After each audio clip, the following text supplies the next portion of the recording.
টাকাই জীবনের সবকিছু। টাকাহীন পুরুষকে কেউ যেন ভালোই বাসে না। টাকাই এনে দেয় এ সমাজের সম্মান, সে কথাটা আবারও প্রমাণ করে দিল দুলকারের সালমানের লাকি ভাস্কর। সাথে এটাও প্রমাণ দিল অপমানের সবচেয়ে বড় প্রতিশোধ হচ্ছে সাফল্য।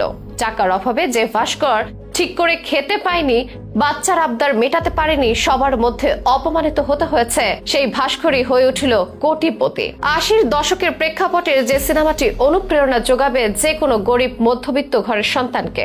হোঁচট খেয়ে হার নয়, বরং হোঁচটকে শক্তি বানিয়ে একটা কমন ম্যানের অসাধারণ এক ব্যক্তি হয়ে ওঠার গল্প লাকি ভাস্কর। আজ যে লাথি দিচ্ছে, কাল সে দাঁড়িয়ে স্যালুট দিবে, তেমনই এক অনুপ্রেরণার গল্প নিয়ে হাজির এবার দুলকার সালমান। যে সিনেমার নাম লাকি ভাস্কর। সিনেমা হলে দারুণ ব্যবসার পর সম্প্রতি নেটফ্লিক্সে হিন্দি ডাব সহ মুক্তি পেয়েছে সিনেমাটি।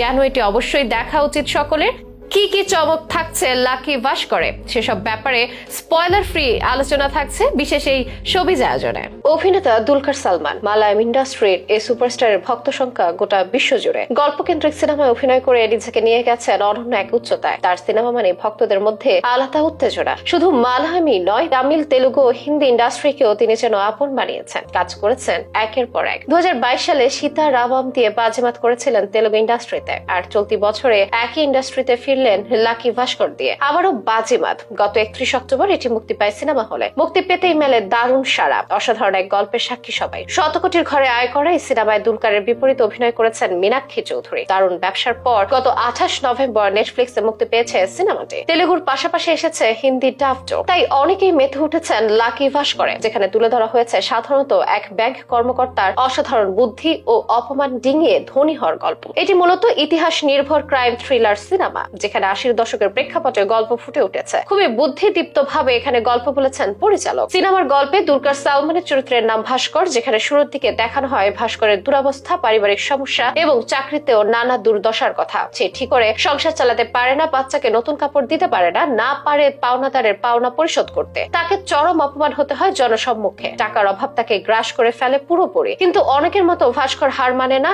না হারায় মনোবল ও ধৈর্য। সে নিজের বুদ্ধির খেলা দেখাতে শুরু করে, বাজিমাত করতে থাকে। কমন ম্যান থেকে কোটিপতিদের তালিকায় নাম লেখানোর এক গল্পের জন্ম দেয় ভাস্কর, যা বেশ এঙ্গেজিং ছিল শুরু থেকে শেষ পর্যন্ত। মুভির মিউজিকও বিশেষভাবে কাজ করেছে। দারুণ এক গল্প, দুলকারের দুর্দান্ত অভিনয় আর অতুলরীর নির্মাণ মিলিয়ে ছবিটি ছিল উপভোগ্য। বলতে গেলে বিনোদন নির্ভর সিনেমার একটি কমপ্লিট প্যাকেজ এই সিনেমা, যেখানে বিনোদন ছাপিয়ে অনুপ্রেরণা যোগানটাও সিনেমাকে বানিয়েছে অনবদ্য। এক কথায় বললে তীক্ষ্ণ বুদ্ধির খেলায় বড়লোক হয়ে বাজিমাতের গল্প ভাস্করের। বলা হয় দাবাতে জিততে হলে আপনাকে প্রতিপক্ষের চাল সম্পর্কে আগে থেকে জানতে হবে এবং প্রতিপক্ষকে নিজের চালে খেলাতে হবে। এমন দেখা গেল লাকি ভাস্করেও। সিনেমার ভাস্কর চরিত্র যেন জানান দেয় ঠান্ডা মাথায় এগিয়ে যেতে হয় জীবনে। অপমানের জবাব হইচই নয়, সাফল্যই হতে পারে বড় প্রতিশোধ। কাল যে অপমান করেছিল, আজ তাকে স্যালুট দিতে বাধ্য করায় ভাস্কর। যে চরিত্রটি অনেক গরিব ও মধ্যবিত্ত তরুণের বুকে সাহস সঞ্চার করে। ক্রাইম থ্রিলার জনরার একটি রোলার কোস্টার রাইড দেবে এটি। পাওয়া যাবে থ্রিলিং ভাইব আর অনুপ্রেরণা। তাই